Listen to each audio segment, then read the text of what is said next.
तो आज का हमारा हेडिंग ये होगा empirical formula and molecular formula. अब सबसे पहले ये देखते हैं कि मॉलिक्यूलर फॉर्मूला कहते किसको है और एम्पिरिकल फॉर्मूला कहते किसको है। पहले ये देखते हैं कि मॉलिक्यूलर फॉर्मूला कहते किसको है। मान लीजिए एज फॉर एग्जांपल ये लेते हैं H2O। इसका मॉलिक्यूलर फॉर्मूला होता है क्या, H2O। तो H2O में ये कहेंगे कि अगर H2O का एक मॉलिक्यूल है तो उसमें हाइड्रोजन के 2 एटम होंगे और ऑक्सीजन के 1 एटम होंगे। तो इसको हम ये कह सकते हैं कि मॉलिक्यूलर फॉर्मूला को हम ये कह सकते हैं कि वह रासायनिक फॉर्मूला जिसमें अणु के एक अणु में उपस्थित परमाणुओं के वास्तविक संख्या को निरूपित करते हैं। वास्तविक संख्या का मतलब यह है कि अगर मान लीजिए H2O है तो उसमें हमेशा हाइड्रोजन के 2 ही एटम होंगे और ऑक्सीजन के 1 ही एटम होंगे। अगर ऑक्सीजन के एटमों की संख्या 2 से अधिक या कम हो जाए या ऑक्सीजन के एटम की संख्या 1 से अधिक या कम हो जाए तो ये फिर H2O नहीं रहेंगे। तो इसको एक्सप्रेस ये करते हैं कि केमिकल फॉर्मूला विच एक्सप्रेस, इसको ये कह सकते हो कि chemical formula which express the actual number of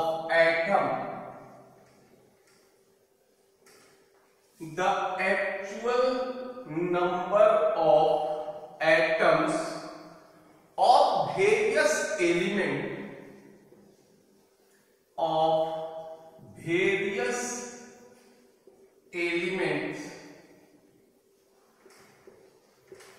present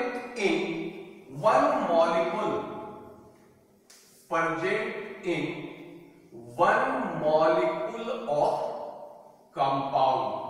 यानी कंपाउंड के एक अणु में उपस्थित परमाणुओं के वास्तविक संख्या को हम लोग क्या करते हैं, molecular formula. As for example जैसे मान लीजिए ग्लूकोज का मॉलिक्यूलर फॉर्मूला होता है C6H12O6। इसका मतलब यह है कि ग्लूकोज के एक अणु में कार्बन के 6 परमाणु होंगे, हाइड्रोजन के 12 परमाणु होंगे और ऑक्सीजन के 6 परमाणु होंगे। अगर इनकी संख्या में कोई परिवर्तन होता है तो ये फिर ग्लूकोज नहीं होंगे। जैसे मान लीजिए दूसरा ये लेते हैं सुक्रोज। इसका मॉलिक्यूलर फॉर्मूला होगा C12H22O11। यानी सुक्रोज के एक अणु में कार्बन के 12 परमाणु, हाइड्रोजन के 22 परमाणु और ऑक्सीजन के 11 परमाणु होंगे। ठीक उसी तरह से ये लेते हैं बेंजीन का मॉलिक्यूलर फॉर्मूला होता है C6H6। और इसके बाद लेते हैं एक और ले लो एसिटिलीन का मॉलिक्यूलर फॉर्मूला होता है कितना, C2H2। यानी एसिटिलीन के एक अणु में कार्बन के 2 परमाणु और हाइड्रोजन के 2 परमाणु होंगे। अब यहां हम लोग शुरू में याद कीजिए जब हम लोग मोल पढ़ रहे थे तो ये कहे थे कि हमारा एक्टिविटी कोफिशिएंट का मान 1 मोल होता है। तो हम इसको ये भी कह सकते हैं कि 1 मोल ग्लूकोज में कार्बन परमाणु के 6 मोल, हाइड्रोजन परमाणु के 12 मोल और ऑक्सीजन परमाणु के 6 मोल होंगे। इसलिए कह सकते हैं कि याद करो ये पढ़े थे मोल बराबर वेट बाय मॉलिक्यूलर वेट। तो मॉलिक्यूलर वेट ऑफ कंपाउंड हमेशा कांस्टेंट होगा। तो कांस्टेंट और बराबर को हटाओगे तो ये समानुपात हो जाएगा और मोल ये प्रोपोर्शनेट हो जाएगा, किसके, वेट के प्रोपोर्शनेट हो जाएगा। और ये जानते हैं कि किसी भी एटम का एटॉमिक वेट क्या होता है, ये हमारा क्या होगा, ये फिक्स होगा। तो अब अगर मान लीजिए कभी जरूरत पड़े तो वेट ऑफ सब्सटेंस को हम लोग क्या कर सकते हैं, ये मोल के इक्विवेलेंट यूज कर सकते हैं। इस चीज का उपयोग हम लोग कब करें, करेंगे आगे जब हम लोग तत्वों के प्रतिशत मात्रा से कंपाउंड का मॉलिक्यूलर फॉर्मूला ज्ञात करेंगे, वहां इस चीज का हम उपयोग करेंगे। अब एक दूसरा टर्म होता है जिसको नाम देते हैं इंपीरिकल फॉर्मूला। इसको नाम देते हैं इंपीरिकल फॉर्मूला। अब यह है कि इंपीरिकल फॉर्मूला क्या है। अब मान लीजिए ये ग्लूकोज का मॉलिक्यूलर फॉर्मूला, इसमें से अगर हम 6 अगर कॉमन ले लेते हैं तो ये आ जाएगा CH2O। तो ये कह सकते हो कि अगर मॉलिक्यूलर फॉर्मूला में या ये कहें कि किसी भी मॉलिक्यूल में कॉन्स्टिट्यूएंट एटम जो होते हैं इसके सिंपल रेशियो को हम लोग नाम देते हैं क्या, इंपीरिकल फॉर्मूला कहते हैं। तो इंपीरिकल फॉर्मूला को हम ये एक्सप्रेस कर सकते हैं कि ये हो जाएगा आपका chemical formula which express the simple whole number ratio, the simple whole number ratio of the atom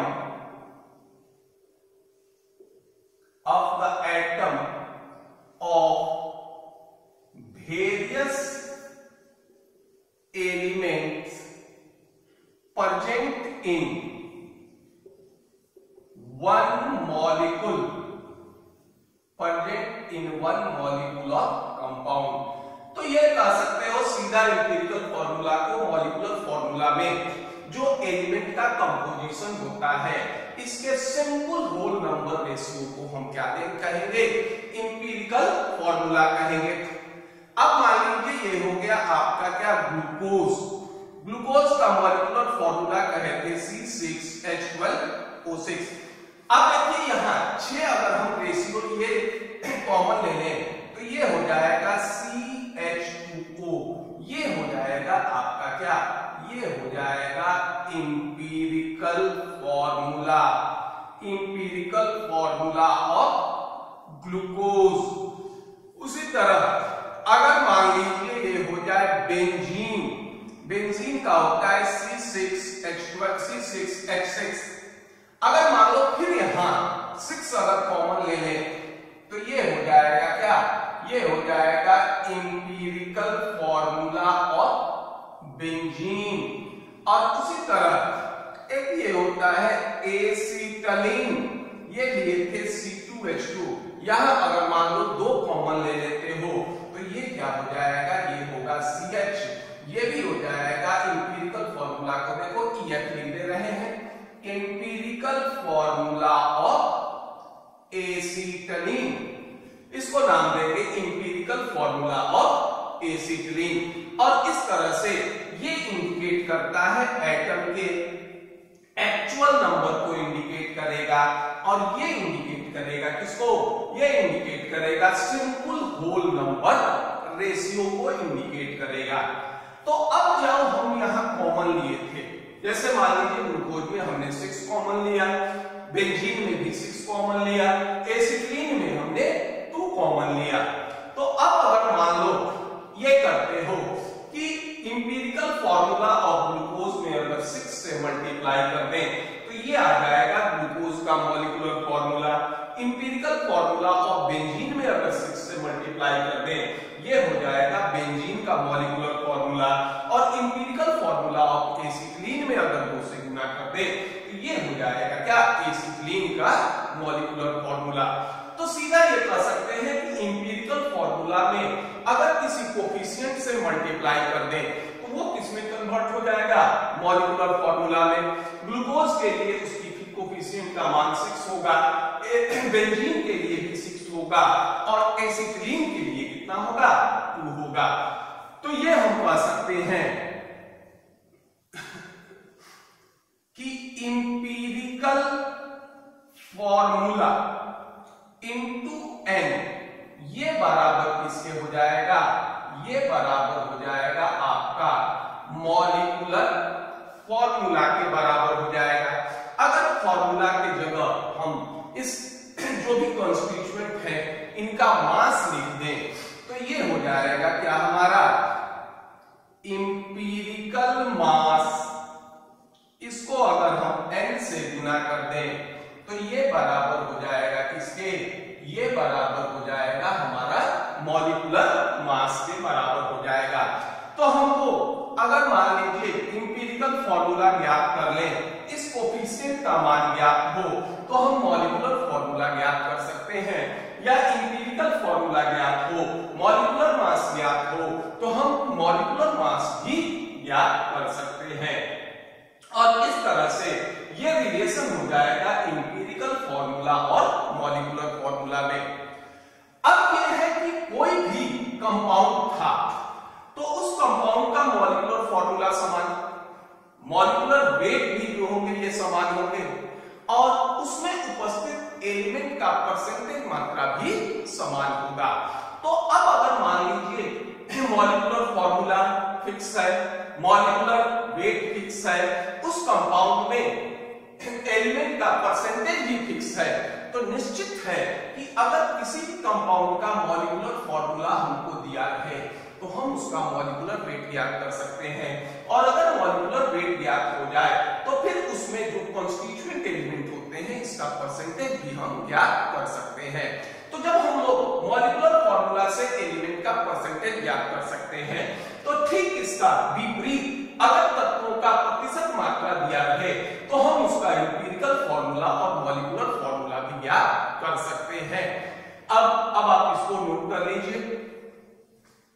कहा था कि कंपाउंड का मॉलिक्यूलर फॉर्मूला फिक्स होता है, उसका मॉलिक्यूलर वेट फिक्स होता है और उसके कॉन्स्टिट्यूएंट एलिमेंट जो होंगे उनकी उस पार्टिकुलर कंपाउंड में परसेंटेज भी फिक्स होगा। तो जब हम लोग कंपाउंड के मॉलिक्यूलर फॉर्मूला से उसके कॉन्स्टिट्यूएंट एलिमेंट का परसेंटेज ज्ञात कर सकते हैं तो फिर हमको अगर परसेंटेज दिया हो तो हम कंपाउंड का एम्पिरिकल फॉर्मूला या मॉलिक्यूलर फॉर्मूला भी ज्ञात कर सकते हैं। अब एक क्वेश्चन है, कोई इनऑर्गेनिक सॉल्ट है, ये इंडिकेट कर रहा है कि सोडियम इसमें 29.11% है, सल्फर 50.51% और ऑक्सीजन हो गया 30.33%। अब आपको इसका इंपीरिकल फॉर्मूला बताना है। इसका ये कर लेते हैं इंपीरिकल फॉर्मूला, ये ज्ञात करना है। अब एक चीज ये था कि देखिए ये परसेंट का मतलब होता है पर 100। तो इस तरह के जो क्वेश्चन होते हैं इनके स्टेट फिक्स होते हैं। अंतर सिर्फ क्या होगा कि कंपाउंड बदलेगा, एलिमेंट बदलेंगे और इसकी परसेंटेज मात्रा बदलेगी। तो सबसे पहला काम ये होता है कि अगर हम कंपाउंड का वेट 100 मान लें तो ये परसेंटेज हट जाएगा। यानी अगर हमारा कंपाउंड 100 ग्राम है तो सोडियम हो जाएगा 29.11%, सल्फर हो जाएंगे 40.51% ग्राम और ऑक्सीजन हो जाएगा 30.33 ग्राम। ये मान लो ये हो गया सोडियम, ये हो गया सल्फर, ये हो गया ऑक्सीजन, ये है 29.11 ग्राम। अब मान लेते हैं वेट जो होगा अगर मान लीजिए 100 तो परसेंटेज हट जाएगा, ये होगा 40.51, ये हो जाएगा 30.33। अब एटॉमिक वेट देख लें। एटॉमिक वेट सोडियम का होगा 23, सल्फर का होगा 32, ऑक्सीजन का होगा 16। हमने याद कीजिए एक चीज ये भी कहा था कि अगर हम C6H12O6 अगर ग्लूकोज का फॉर्मूला लिखते हैं तो प्रारंभ में ही कहे थे कि हमारा एक्टिविटी कोफिशिएंट का मान 1 मोल होता है। तो इसको ये भी कह सकते हो कि 1 मोल ग्लूकोज में कार्बन परमाणु के 6 मोल, हाइड्रोजन परमाणु के 12 मोल और ऑक्सीजन परमाणु के 6 मोल होंगे। अगर हम इसको नंबर ऑफ एटम काउंट करते हैं तो मॉलिक्यूल से नंबर ऑफ एटम लाने के लिए हमारे पास जो कैलकुलेशन होगा वो काफी कॉम्प्लिकेटेड होगा। तो अब कोफिशिएंट हमारा 1 था, हम अगर इसको ये पढ़ लें कि 1 मोल ग्लूकोज में 6 मोल कार्बन परमाणु, 12 मोल हाइड्रोजन परमाणु और 6 मोल ऑक्सीजन परमाणु है, तो अब देखिए हमारे पास वेट है, सबका एटॉमिक वेट है, हम आसानी से क्या कर सकते हैं, मोल ज्ञात कर सकते हैं। तो अगर मान लीजिए आप मोल ज्ञात कीजिए तो ये हो गया 29.11 39.11 अपॉन 23, ये होगा 40.51 अपॉन 32, ये होगा 30.33 अपॉन 16। अब इसको डिवाइड करो तो ये आएगा 1.2656 और इसको ये डिवाइड करोगे तो ये होगा 1.2659 और ये हो जाएगा 1.898। इसका मतलब है कि अगर 100 ग्राम कंपाउंड है तो सोडियम के मोलों की संख्या होगी 1.26256 और सल्फर के मोलों की संख्या होगी 1.2659 और ऑक्सीजन के मोलों की संख्या होगी 1.898। तो हम चाहे मॉलिक्यूलर फॉर्मूला लिखते हैं या इंपीरिकल फॉर्मूला लिखते हैं, उसमें जो कॉन्स्टिट्यूएंट एलिमेंट होते हैं इसके मोलों की संख्या या कहो एटम की संख्या हम लोग हमेशा होल नंबर में लिखते हैं और ये तो फ्रैक्शन में। तो होल नंबर में लाने का तरीका ये होता है कि जो सबसे कम होगा उससे सबको भाग दे देंगे, तो जिसका मोल सबसे कम होगा उसका मोल क्या आ जाएगा 1 और उसके रेस्पेक्ट में सारे के मोलों की संख्या ज्ञात हो जाएगी। तो ये हो जाएगा, अगर ये लेते हो रिलेटिव नंबर ऑफ मोल्स, तो देखिए सबसे छोटा यही है, ये हो गया 1.2656 अपॉन 1.2656, ये होगा 1.2659 अपॉन 1.2656, ये होगा 1.898 अपॉन 1.2656, ये हो जाएगा 1, ये हो जाएगा 1, ये होगा 1.5। अभी भी देखिए ये क्या है, फ्रैक्शन में है। तो अब अगर इसको होल नंबर में लाएं तो सबको 2 से मल्टीप्लाई कर दोगे, ये हो गया 2, ये हो गया 2, ये हो गया 3 और इससे इसके रेशियो में कोई अंतर नहीं होता। अब इसका इंपीरिकल फॉर्मूला हो जाएगा क्या, इंपीरिकल फॉर्मूला हो जाएगा, इसमें जो कॉन्स्टिट्यूएंट होते हैं इनके एटम का सिंपलेस्ट अनुपात होगा 2:2:3 और ये हो जाएगा Na2S2O3। ये हमारा इनऑर्गेनिक कंपाउंड है और इस तरह से अगर परसेंटेज वेट ऑफ सल्फर दिया रहे तो हम इंपीरिकल फॉर्मूला क्या कर सकते हैं। इसका एक और क्वेश्चन लिख लेते हैं, calculate the empirical formula of a metal ore having following composition,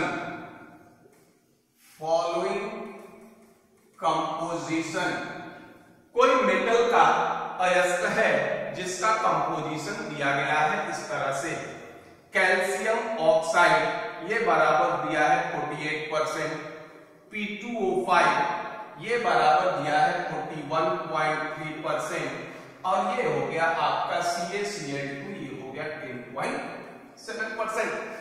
तो देखिए सबसे पहला तो ये काम करेंगे कि सबको जोड़ ले, अगर 0 है तो 100 के बराबर है, चलो सही है। अब फिर पूरे कंपाउंड या ओस के वेट को मान लेते हैं 100। तो जैसे ही 100 मानोगे ये परसेंटेज हमारा क्या हो जाएगा, हट जाएगा। अगर 100 ग्राम ओर है तो CaO हो जाएगा 48 ग्राम, P2O5 होगा 41.3 ग्राम और CaCl2 हो जाएगा 10.7 ग्राम। तो इसका वेट हो जाएगा 48, इसका होगा 41.3 और इसका हो जाएगा कितना 10.7। अब इसका एटॉमिक वेट नहीं, देखिए अब इसका मॉलिक्यूलर वेट देखते हैं। कैल्शियम का होगा कितना 40, ऑक्सीजन का होगा 16, ये हो गया कितना 56, फास्फोरस का होता है 31, तो 2 into 31 प्लस 5 into 60 ये हो जाएगा कितने के बराबर, ये हो जाएगा 142, ये हो गया 80 और 62। कैल्शियम का होता है 40, क्लोरीन का होगा 35.5 गुणे 2 70 और 40 कितना होगा 110। अब आप इसका मोल निकाल लीजिए, 48 अपॉन 56, ये होगा 41.3 अपॉन 142, ये होगा 10 अपॉन 7 अपॉन 110। इसको सॉल्व करोगे तो ये आएगा 0.8571, ये होगा 0.2908 और ये आ जाएगा 0.0972। यानी अगर ओर का वेट 100 ग्राम होगा तो इसमें कैल्शियम ऑक्साइड के मोल की संख्या होगी 0.8571 मोल, P2O5 के मोल की संख्या होगी 0.2908 और कैल्शियम क्लोराइड के मोल की संख्या होगी 0.0972। अब इसको क्या करते हैं, होल नंबर में कन्वर्ट करेंगे। तो जब इसको होल नंबर में कन्वर्ट करोगे तो ये करते हैं जो सबसे छोटा मान होगा उससे सबको क्या कर देते हैं, डिवाइड कर देते हैं।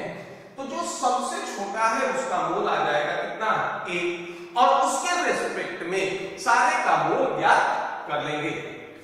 तो सबसे छोटा है 0.0972, तो ये हो जाएगा आपका 0.8571 बटा 0.0972, ये होगा 0.2908 बटा ये होगा 0.0972 और ये होगा 0.0972 बटा 0.0972, ये हो जाएगा कितना, 1, ये होगा 3, ये होगा 8.817।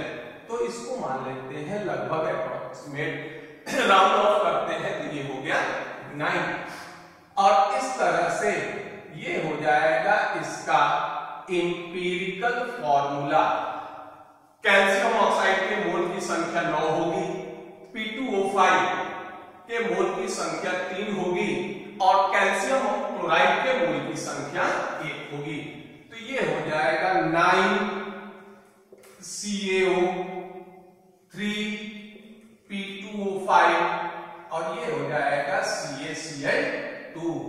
ये हो जाएगा हमारा क्या, अयस्क का molecular formula.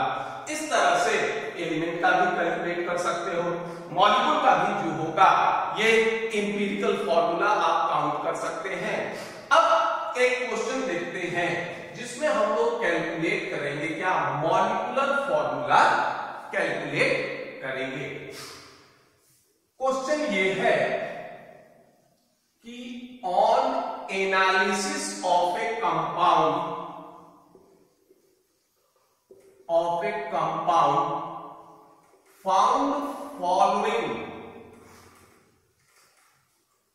found following composition, यह निम्नलिखित कंपोजिशन पाया गया। पोटेशियम होगा 31.84%, क्लोरीन होगा 28.98% और ऑक्सीजन होगा 39.18%। नीचे मिटा देना उधर। अब ये है कि कभी कभी ऐसा भी होता है कि कंपाउंड में जो कंस्टिट्यूएंट एलिमेंट होंगे इनके परसेंटेज का टोटल योग 100 के बराबर नहीं हो। अगर मान लीजिए 100 के बराबर है तो किसी अदर एलिमेंट के गुंजाइश की संभावना नहीं होगी, लेकिन अगर मान लो 100 के बराबर नहीं है तो इसका सीधा मतलब है कि किसी अन्य एलिमेंट की गुंजाइश होगी। और जो रिमेनिंग परसेंटेज होते हैं ये मान लेता है कि वो वैल्यू किसका होता है, ऑक्सीजन का। तो जितने भी एलिमेंट दिए जाते हैं सबके परसेंटेज को जोड़ लीजिए, 100 से घटा दीजिए, जो बच जाएंगे शेष बच जाएंगे वो हो जाएंगे क्या, तुम्हारे ऑक्सीजन का परसेंटेज हो जाएगा। अब देखिए ये परसेंटेज कंपोजिशन दिया हुआ है और ये दे देता है मॉलिक्यूलर वेट ऑफ कंपाउंड, ये है 122.5। तो ये कहता है आपका कैलकुलेट मॉलिक्यूलर वेट। अब देखिए ये 100 के बराबर है ये हो गया लगभग हो गया 40, 30, 70, 20, 90, 98 लगभग 100 के बराबर है। तो पहला काम वही करेंगे कि टोटल को हम मान लेंगे कितना, टोटल को मान लेंगे 100 ग्राम। तो पोटेशियम होगा हमारा 31.84 ग्राम, क्लोरीन होगा 28.98 ग्राम, ऑक्सीजन होगा 39.18 ग्राम।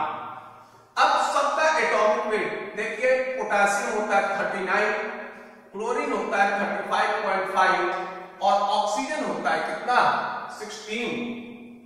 अब वेट बाय मॉलिक्यूलर वेट ये होगा मोल 31.84 बटा 39, ये हो गया मोल ऑफ पोटेशियम 28.98 अपॉन 35.5, ये हो गया मोल ऑफ क्लोरीन 39.18 अपॉन 16, ये हो जाएगा क्या हमारा मोल ऑफ ऑक्सीजन।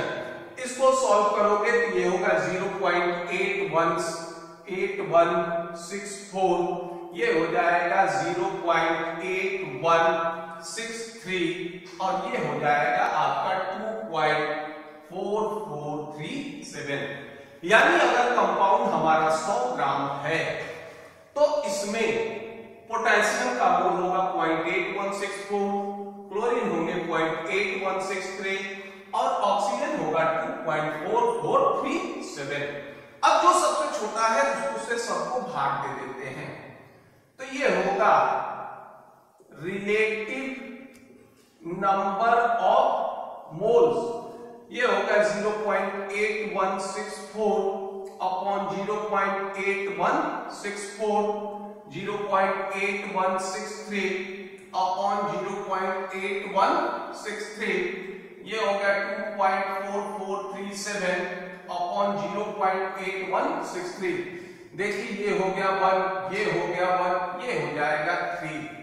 तो इसका ये होगा इंपीरिकल फॉर्मूला, यानी इसमें पोटेशियम, क्लोरीन और ऑक्सीजन का अनुपात होगा 1:1:3, ये होगा KClO3। ये हम लोग जानते थे इंपीरिकल मास इंटू एन बराबर होता है किसके, मॉलिक्यूलर मास के। तो इंपीरिकल मास पोटेशियम का क्या हो गया 39, क्लोरीन का हो गया 35.5, ऑक्सीजन हो गया 16 इंटू 3 इंटू एन बराबर होगा 122.5 और ये हो जाएगा 122.5 इंटू एन बराबर हो जाएगा 122.5 और n बराबर होगा क्या 1।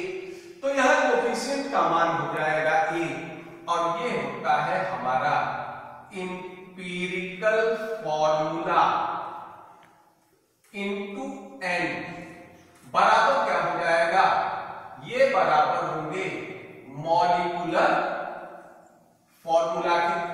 तो इंपीरिकल फॉर्मूला इसका क्या हो गया KClO3 और इसको 1 से मल्टीप्लाई कर लो तो यही हो जाएगा क्या KClO3, यही हो जाएगा इसका मॉलिक्यूलर फॉर्मूला। अगर कोफिशिएंट का मान 1 होता है तो जो इंपीरिकल फॉर्मूला होगा वही मॉलिक्यूलर फॉर्मूला होगा। अब ये जो क्वेश्चन है ये इंटरमीडिएट क्वेश्चन होते हैं, इसमें क्वेश्चन को हम आगे भी बढ़ा सकते हैं और यहां से पीछे भी जो होगा ये बढ़ा सकते हैं। इसको नोट कर लीजिए।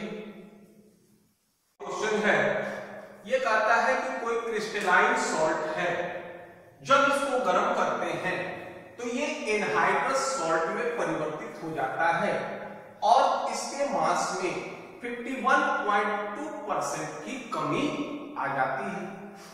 यदि एनहाइड्रस सॉल्ट का कंपोजिशन दिया हुआ है, इसमें Mg है 20%, सल्फर है 26.66% और ऑक्सीजन है 53.33%। ये कहता है कि molecular formula of anhydrous salt and crystalline salt दोनों ज्ञात कीजिए। यदि एनहाइड्रस सॉल्ट का मॉलिक्यूलर वेट है 120, अब देखिए इसमें किस तरह से हम लोग बढ़ेंगे। सबसे पहला तो यह है कि अगर मान लो कोई क्रिस्टलाइन सॉल्ट है। ठीक, अब हम इसको क्या किए, इसको हीट किए। तो इसको हीट करोगे तो ये चेंज हो जाएगा किसमें, एनहाइड्रस सॉल्ट में चेंज हो जाएगा। और प्रत्येक क्रिस्टलाइन सॉल्ट में कुछ न कुछ वाटर मॉलिक्यूल ऑफ क्रिस्टलाइजेशन होते हैं। जो भी इसका फॉर्मूला हो इसमें XH2O होगा। तो अब इसको अगर गर्म करोगे तो यहां अगर इसका आप वेट लीजिएगा तो ये क्या हो गया, amorphous salt plus X mole of H2O। आपने इसको गर्म कर दिया, सॉल्ट कन्वर्ट हो गया एनहाइड्रस में और X मोल H2O क्या करेगा, एलिमिनेट कर जाएगा।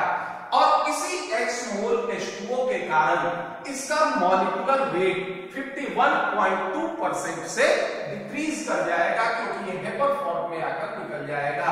तो ये जो होंगे ये 51.2% लॉस किसके कारण होगा, वाटर मॉलिक्यूल के कारण। अब हमको क्रिस्टलाइन सॉल्ट का ये दे रहा है मॉलिक्यूलर वेट, हम एनहाइड्रस सॉल्ट का मॉलिक्यूलर वेट याद कर सकते हैं। ये कहता है कि लॉस कितने का हो गया, 51.2%। तो अब आप ये कर लीजिए कि 100 में से 51.2 को घटा दीजिए, ये हो जाएगा आपका 48.8%। यानी यदि 48.8% अगर मान लो क्रिस्टलाइन सॉल्ट का मॉलिक्यूलर वेट होगा तो क्रिस्टलाइन सॉल्ट का मॉलिक्यूलर वेट कितना होगा, 100। ये होगा एनहाइड्रस, ये हो गया इसमें कमी, इसमें अगर इसको जोड़ देते हैं तो ये पूरे 100 के बराबर होगा। तो हम लोग एकदम यहां ये भी कर सकते हैं पहले कि ये क्रिस्टलाइन सॉल्ट का मॉलिक्यूलर वेट ज्ञात कर लें। तो ये हो जाएगा, ये कह सकते हो 48.8 is the molecular weight of anhydrous salt, then crystalline salt कितना हो गया, 100 शॉर्ट में लिख ले रहे हैं, इसलिए एक में ये हो गया 100/48.8 और इसका ये हो जाएगा 120।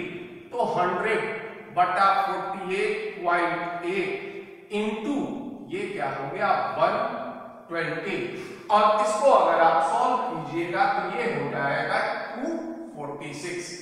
अब ये किसका हो गया, ये हो गया आपका क्रिस्टलाइन सॉल्ट का मॉलिक्यूलर फॉर्मूला। ये हो गया आपका क्या, ये हो गया एनहाइड्रस सॉल्ट का मॉलिक्यूलर वेट। दोनों को घटा दो तो ये आ जाएगा वेट ऑफ H2O, ये बराबर हो जाएगा 246 में से 120 घटा दीजिए, ये हो गया 126। अब वाटर का मॉलिक्यूलर वेट आपके पास है तो आप वाटर का मोल जो होगा ये ज्ञात कर लीजिए। वाटर का हो जाएगा 126, जल का हो गया 18, ये हो जाएगा कितना 7, ये आ जाएगा आपका क्या, ये आ जाएगा 7। ये यानी इस क्रिस्टलाइन सॉल्ट में 7 mole water molecule of crystallization होंगे। अब क्रिस्टलाइन सॉल्ट का हम लोग मॉलिक्यूलर फॉर्मूला निकालें। परसेंटेज दिया हुआ है, देखिए Mg है, सल्फर है और ऑक्सीजन है। Mg हो गया 20.0, सल्फर हो गया 26.66, ये हो जाएगा 53.33। यानी इसका वेट अगर 100 मान लीजिए, Mg हो गया 20 ग्राम, सल्फर हो गया 26.66 ग्राम, ऑक्सीजन हो गया 53.33 ग्राम। अब देखिए इसका एटॉमिक वेट, Mg हो गया कितना 24, सल्फर 32, ऑक्सीजन 16। मोल हो गया क्या, मोल हो जाएगा आपका 20/24, 32 नहीं, ये हो जाएगा 26.66/32, ये होगा 53.33/16। इसको डिवाइड करोगे तो ये होगा 0.833 और आपका 0.8331 और ये हो जाएगा आपका 3.33। इसका मतलब ये है कि अगर मान लीजिए 100 ग्राम अगर एनहाइड्रस सॉल्ट है तो Mg का मोल होगा 0.833, ये सल्फर होगा 0.8331 और ऑक्सीजन हो जाएगा क्या हमारा 0.333। अब इसको क्या करते हैं, सबसे छोटे से भाग दे देते हैं, तो ये हो गया आपका 0.8333 बटा 0.8331, ये हो गया 0.833331 बटा 0.8331 और ये था आपका कितना 3.33 बटा 0.8331, ये आ जाएगा 1 ये हो जाएगा 4, यानी Mg सल्फर और ऑक्सीजन का रेशियो होगा 1:1:4। तो ये हो जाएगा आपका इंपीरिकल फॉर्मूला बराबर हो जाएगा MgSO4। अब देखिए ये था, ये किसका आया, इंपीरिकल फॉर्मूला किसका आ जाएगा, एनहाइड्रस का आ जाएगा। इंपीरिकल वेट गुना n बराबर होगा किसके, मॉलिक्यूलर वेट के। अब देखो MgSO4 हमारा क्या आया है, ये हमारा क्या हो जाता है, एनहाइड्रस सॉल्ट होगा। वाटर मॉलिक्यूल ऑफ क्रिस्टलाइजेशन की संख्या हमारे पास क्या है, ज्ञात है। अगर हम लोग molecular formula of anhydrous salt में वाटर मॉलिक्यूल ऑफ क्रिस्टलाइजेशन को जोड़ दें, ये हमारा क्या होगा, molecular formula of crystalline salt या हाइड्रेटेड सॉल्ट का मान आ जाएगा। अब देखिए इंपीरिकल वेट क्या हो गया, Mg का हो गया 24, सल्फर का हो गया 32, ऑक्सीजन का हो गया कितना 16 गुने 4 इंटू n बराबर ये हो गया किसके, मॉलिक्यूलर वेट के। मॉलिक्यूलर वेट हो गया कितना 120, ये हो गया 64, 64 और 4 68 17, ये भी हो गया आपका 122 इंटू n बराबर 122, इसलिए n का मान हो गया कितना 1। तो सूत्र था हमारा इंपीरिकल फॉर्मूला इंटू n बराबर मॉलिक्यूलर फॉर्मूला। तो इंपीरिकल फॉर्मूला में 1 से गुना कर दो, या ये कहो कि यदि n का मान 1 होता है तो जो इंपीरिकल फॉर्मूला होता है वही मॉलिक्यूलर फॉर्मूला होगा। तो ये हो गया molecular formula of anhydrous salt, ये क्या हो जाएगा, ये हो जाएगा आपका MgSO4। अब इसमें वाटर मॉलिक्यूल ऑफ क्रिस्टलाइजेशन को जोड़ दो, तो ये हो गया मॉलिक्यूलर फॉर्मूला ऑफ हाइड्रेटेड और क्रिस्टलाइन सॉल्ट, ये क्या हो जाएगा, अभी हमने ये देखा था कि इसमें 7 mole water molecule of crystallization थे, तो ये हो जाएगा आपका MgSO4 7H2O। अब इसको मॉलिक्यूलर वेट से आप कंफर्म कर सकते हैं।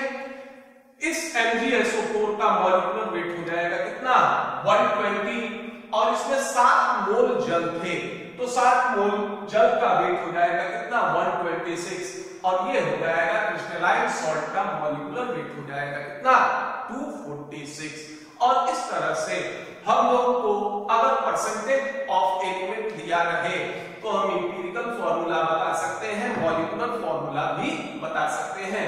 ये जो क्वेश्चन अभी हम लोगों ने देखा ये बीच के पार्ट होते हैं, इसके ऊपर भी जो होगा ये जुड़ सकते हैं और इसके नीचे भी जो होगा ये पार्ट जुड़ सकते हैं। ये चीज हम लोग ऑर्गेनिक केमिस्ट्री में भी जो होगा ये देखेंगे और ऑर्गेनिक केमिस्ट्री में ये होगा, ये प्रतिशत मात्रा नहीं दिया रहेगा, हम लोग इक्वेशन के सहायता से परसेंटेज निकाल सकते हैं। यहाँ कंपाउंड जो होंगे प्रॉपर्टीज के सहायता से इसका पहचान भी जो होगा ये कर सकते हैं। और इस तरह से अगर एलिमेंट के परसेंटेज मात्रा दिया हो तो हम इसका इंपीरिकल फॉर्मूला और मॉलिक्यूलर फॉर्मूला ज्ञात कर सकते हैं। अगर आपको ये वीडियो पसंद आए तो लाइक कीजिए, सब्सक्राइब कीजिए। धन्यवाद।